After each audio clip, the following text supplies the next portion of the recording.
Aboulagra, on commence avec vous. Vous avez choisi Alexandre Fandard. Qu'est-ce qui vous plaît chez cet artiste? On peut le dire pluridisciplinaire, chorégraphe, metteur en scène, peintre aussi. Ouais.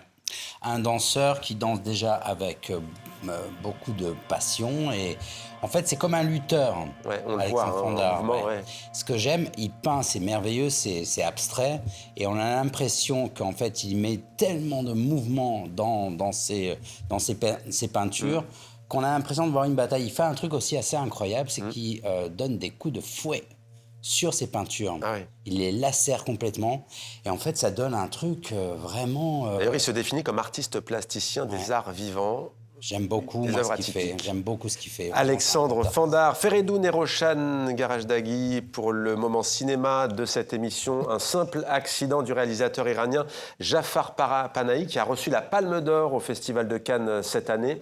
Qu'est-ce qui vous a plu dans ce film du cinéaste iranien? En fait, disons, c'est un film qui est très engagé politiquement. Donc, il y a une charge implacable contre le régime et c'est ça qui est très appréciable. Donc, on apprécie beaucoup ce contenu et on est très content qu'il a été primé.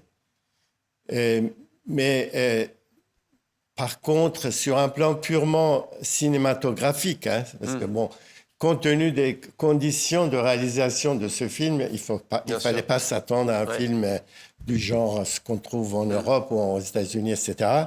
Donc, avec un budget vraiment quasi zéro, des acteurs amateurs et tout ça tourné en clandestinité, dans un milieu fermé, etc. Donc, c'est une prouesse, il faut recontextualiser. Un mot sur le film? Non, mais justement, je crois savoir, Mohamed, vous aviez dit que vous aimiez le cinéma iranien. Beaucoup, du coup, voilà, ça tombait bien.